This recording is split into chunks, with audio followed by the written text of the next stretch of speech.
Paz do Senhor, meu amado, bem-vindo de volta à nossa escola bíblica. Nós estamos estudando o livro de Paulo aos Tessalonicenses. Então, pegue a sua Bíblia, pegue o seu caderno de estudos, ore ao Senhor, pede a Ele discernimento, entendimento, conhecimento, sabedoria, pede a Ele proteção, para que nós possamos desvendar dos seus mistérios. Nós estamos então agora no capítulo 4. E o capítulo 4 fala de exortações morais, exortações éticas. Em primeiro lugar, Paulo apresenta os problemas éticos e práticos da vida cristã. E ele levanta uma questão de moralidade sexual. E além disso, ele também fala do amor dentro da comunidade. Nós precisamos observar, segundo Paulo, a necessidade de uma vida que agrade a Deus. Este mesmo Deus que chama o seu povo para ser santo. Deus fala, sede santos, porque eu sou santo. Então, ele encoraja as pessoas para que possam viver de uma tal maneira que mereçam o respeito das pessoas que são de fora da igreja, de fora da comunidade, que não sejam cristãs. E, além disso, para que façam mais progressos. A responsabilidade solene aqui é de evitar imoralidade. E isso está sendo colocado por Paulo para as pessoas.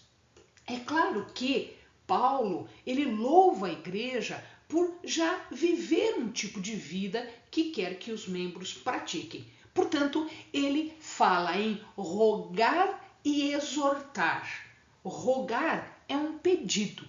Exortar também é um pedido, mas já com uma cara, com um jeito de mandamento. Então ele diz que vai exortar, assim como eles aprenderam a viver, assim eles vivam. Então não é só uma lição falada, uma lição dita, mas é uma lição vivida. A intenção de Paulo é que eles continuem progredindo cada vez mais na vida cristã. E ele fala para que eles abundem cada vez mais. Essa abundância, em verdade, Paulo quer uma superabundância, um comportamento que receba uma aprovação de Deus. Por que isso? Porque há uma importância em abundar em bondade. Eles não devem ter dificuldade em conhecer e praticar os deveres cristãos. Isso porque eles já foram instruídos quanto a estes deveres. Portanto, essas instruções, elas são ditas aqui com um linguajar como se fosse militar, como se fossem aquelas ordens que são dadas para os soldados, que são dadas por alguém do exército que tem uma patente maior para os soldados. Então, estas instruções são, em verdade, mandamentos que o apóstolo Paulo já havia explicado para eles enquanto ele estava presente e que ele estava reforçando agora por intermédio da carta. Os mandamentos, eles foram dados por Paulo aos Tessalonicenses, mas eles não são da cabeça de Paulo. Em verdade, esses mandamentos vieram do Senhor Jesus para a sua igreja. Portanto, Paulo aqui é o agente do Senhor junto à comunidade, junto àqueles que querem andar em santidade, em moral, em correção de comportamento. Os tessalonicenses, eles aceitam que devem realizar a vontade de Deus. A vontade de Deus é o propósito pretendido por ele. Então, cumprir a vontade de Deus é importante, mas como é que eu cumpro a vontade de Deus se eu não conheço a vontade de Deus? Então, aí é que está o problema. O problema está, no primeiro momento, saber qual é o propósito de Deus, qual é a vontade de Deus. No primeiro momento, este propósito nada mais é do que a salvação. Deus prepara de uma tal maneira tudo direcionado à salvação. Direcionado à salvação do mundo.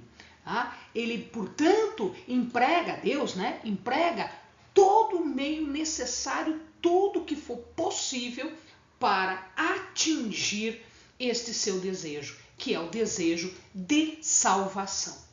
Então, este propósito de Deus é, em verdade, uma santificação. É o viver em santidade, ser salvo e viver em santidade, viver de acordo com os mandamentos. E isso, meu amado, tanto Paulo quanto todos os outros escritores nos dizem que isto é um processo, isto é um agir, não é num momento apenas. Isso nós vamos adquirindo conforme nós vamos vivendo, portanto é ativamente. Não é uma coisa passiva que eu recebo e pronto. Não, eu tenho que ir atrás. Ele leva a um estado de santidade. E este é o alvo do viver cristão.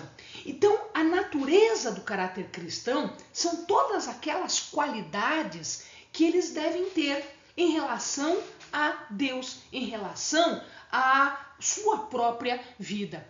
E Paulo passa agora a explicar, a expor o que a santidade envolve. Então, este era, muito provavelmente, um ensino muito básico. Todos os ensinos cristãos começavam por aí. Isso era um ensino cristão ético, já das primeiras fases ou da igreja primitiva. E ele subentende aqui a total abstinência do mal, ou seja, não fazer mal. Isto era o que eles chamam de imperativo negativo. Imperativo porque é imposto. É o não fazer mal. É a abstenção de prostituição e de toda imoralidade sexual, de toda a má atitude cristã, principalmente a imoralidade sexual, fora, portanto, das relações internas de um casamento. Então as pessoas deviam fazer o máximo que elas pudessem, evitar o máximo esse pecado. Né? E cada um deles deveria, portanto, conseguir uma esposa para si, já que não conseguia se conter, então que se casasse, então que se constituísse uma família, né? E, portanto, ficasse livre desta tentação, desta imoralidade sexual. A vida sexual, ela devia acontecer num ambiente de santificação e de honra. Esta ação de santificação e de honra, ela estenderia-se a todas as outras relações e aspectos da vida. Portanto, Paulo chama a atenção para viver uma relação pura, honrada com as suas próprias esposas, sem paixões, concupiscência. Em outras palavras, que eles deveriam buscar a santificação, que é uma conduta que vai agradar a Deus, que está em acordo com os seus mandamentos. Então, esta santificação, conduta correta, separada, distinta das condutas das pessoas do mundo, mas também em honra, ou seja, quando nós fazemos alguma coisa imoral, corrupta, ilícita, nós acabamos desonrando não só a nós mesmos, os nossos corpos, mas também as outras pessoas. Então, esses atos imorais acabavam por desonrar. O que Paulo dizia aqui é o seguinte: você tem que agir em santidade, você tem que agir com honra, né? Honrando a você mesmo e honrando as pessoas. Isso estava em contraste, estava oposto à forma de vida com que as pessoas do mundo viviam. Não só naquela época, meu amado, mas também hoje. O que é comum, o que é normal e natural para o mundo, não necessariamente é o que a gente tem que fazer e é o que a gente tem que seguir. Nós temos que seguir a palavra de Deus, nós temos que seguir o que é um comportamento honrado, o que é um comportamento em santificação. O mundo de hoje não age assim. O mundo, ele se desafia. O mundo é pecaminoso. O mundo é cheio de relações ilícitas. Então, a recusa de reconhecer esta verdade que é proclamada pelo Evangelho era a raiz de todo comportamento pecaminoso, de todo comportamento injusto. E as pessoas acabavam se deixando levar pelos seus desejos, pelos desejos da carne, pela lascívia. E essa paixão sexual no mau sentido, deixando-se levar pelas coisas corruptas. O que é essa lascívia? É um desejo pecaminoso, é um desejo imoral. E isso era típico daquela época, da época do direito romano. Então, era preciso levar em consideração o jeito de agir daquela sociedade, do direito do Império Romano, e que o direito romano ele não afastava. Isto era uma coisa que era muito comum e que as pessoas não viam mal nenhum. Então, a reputação moral para eles era muito baixa e era muito diferente da reputação moral que devia acontecer entre eles. Paulo continua falando agora de um outro aspecto, um aspecto um pouquinho mais amplo. Ele também falava na situação agora da comunidade.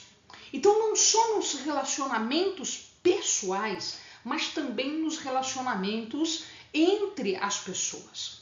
Eles não deviam fazer de forma a defraudar os irmãos num negócio. O que é defraudar? Defraudar é oprimir. Defraudar é ofender. Mas em que sentido é isso, ofender, oprimir nos negócios? É enganar, é desconsiderar, enganar no sentido de tirar vantagem, no sentido de fazer um negócio levando uma vantagem indevida, ganhando um dinheiro que não era devido. É um engodo, é um engano. Então, o que ele está falando aqui pode até ser uma desonestidade nos negócios ou um comportamento adúltero. A gente não tem certeza especificamente do que ele está falando. Então, pode ser em relação a negócios? Pode. Pode ser em relação a um comportamento adúltero? Até pode. Mas também pode ser que eles estavam se desviando dos costumes naturais do casamento para seguir uma lei grega de casamento. Lembre-se que naquela época toda a legislação, o direito grego, ele estava bastante forte. Porque o direito romano, ele pega o que é importante do direito e ele coloca como regras fora de Roma. Então aqui havia uma lei grega de casamento que exigia que a filha estivesse casada sempre com um parente próximo. E este parente próximo, então, ao se casar com a filha, seria considerado um filho. E, portanto, ele receberia herança. Mas os estudiosos acham que não é especificamente para isso, que é especificamente mesmo para aqueles negócios corruptos onde uma pessoa engana outra pessoa nos negócios. Paulo, portanto, aconselha os cristãos que devem evitar o incesto e as disputas legais. Tudo isso passou a ser comum. Era uma sociedade corrupta, uma sociedade que nós estamos vendo hoje que está acontecendo a mesma coisa, uma corrupção em todas as áreas das nossas vidas. E nós precisamos ficar atentos, como cristãos, como servos do Senhor, para nos distanciarmos disso, vivendo uma vida em santidade. Jesus era o vingador das injustiças. A palavra do Senhor diz que a vingança é minha, portanto ninguém deveria buscar uma vingança pessoal. Os cristãos não deveriam fazer isso. A vingança é do Senhor. Portanto, toda aquela injustiça que era cometida contra os cristãos deveriam ser colocadas, todas aquelas situações, aquelas injustiças deveriam ser colocadas nas mãos do Senhor. E o Senhor fará esta vingança. Portanto, o julgamento aqui vai ser administrado por Jesus. É Ele que vai fazer uma atividade que é típica, que é característica de Deus. Deus é o juiz. E aqui Jesus estaria realizando esta função de justiça. Amados, a justiça humana nem sempre é justiça. Nós vemos que às vezes juízes que dizem que estão fazendo justiça cometem muito mais injustiças porque são corruptos. Queridos, nós não podemos deixar que esta situação nos domine. Portanto, quem é o melhor juiz? É o Senhor. Portanto, vamos deixar nas mãos do Senhor. Aqui Paulo diz que ele avisa e testifica. O avisar aqui seria contar alguma coisa antes que ela aconteça. Então eu já avisei, vai acontecer isso, eu já avisei. É isso que ele está dizendo. É uma coisa que ainda não aconteceu, mas que vai acontecer. E, portanto, Paulo já está dizendo isso. Isso vai acontecer lá na frente. E ele testifica que é uma advertência, uma exortação, uma admoestação para aquilo que foi predito. Se o Senhor vai vingar tal conduta, cuide para que você não pratique aquilo e você não seja julgado. Portanto, esta vingança é no sentido de que Deus está ao lado daquele que está sendo injustiçado, daquele que é uma vítima inocente da iniquidade. E, portanto, ele vai praticar a justiça. Esta chamada está ligada exatamente com a necessidade de uma vida digna diante de Deus, associada com uma promessa de fidelidade a Deus. Então, se eu tenho uma vida digna diante de Deus, se eu tenho uma vida fiel diante de Deus, Deus, com o seu poder, torna não só santo o seu povo, como ele também toma justiça e ele assume toda a justiça e a vingança sobre si, de acordo com a ordem moral que está colocada na palavra de Deus. Então, todos aqueles que pensam que pode quebrar a justiça impunemente estão se dando mal, exatamente porque é do Senhor esta vingança. Aquilo que Deus chama seu povo para ser, ele também faz em benefício do povo. Ele está falando de santificação. A santificação é uma obra de Deus na vida do crente. Viver em santificação vai expressar o alvo, o resultado da chamada de Deus para nossas vidas. Deus não chama a gente para ser impuro, Deus não chama a gente para ser corrupto, Deus não chama a gente para a lascívia, Deus não chama a gente para o pecado. Deus nos chama para ser puro e santo. Impuro é aquele não convertido, é aquele que não dá razão às coisas do Senhor, aos mandamentos do Senhor, às ordenanças do Senhor. Aquele que não quer saber de santificação, de separação do que é errado. Isto é impuro.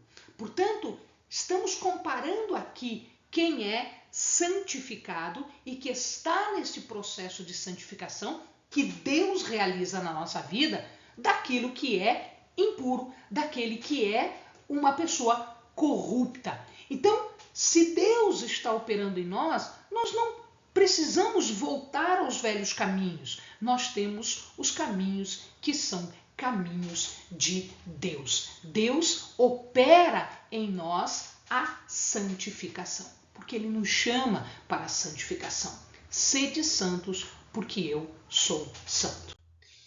Se é Deus que nos chama para essa santificação, também eu não posso desrespeitar a pessoa, desprezar as instruções, desprezar aquilo que o Senhor coloca para nós. O desobediente, ele não está desprezando apenas o homem que está transmitindo a mensagem. Ele não desrespeita apenas o mensageiro, ele desrespeita o dono da mensagem, quem mandou falar. Então, aquele que é mensageiro, ele não pode ser menosprezado, desrespeitado, porque ao fazermos isso, nós estamos menosprezando e desrespeitando o próprio Deus. Então, essa desconsideração é um pecado, o verdadeiro autor é o Senhor. Então, é aquele que chama para a santidade, é este que está dizendo. E, portanto, desrespeitar isso é desrespeitar o próprio Senhor, que é Deus, doador de espírito, e o Espírito de Deus é santo. Amém, amados? Bons estudos.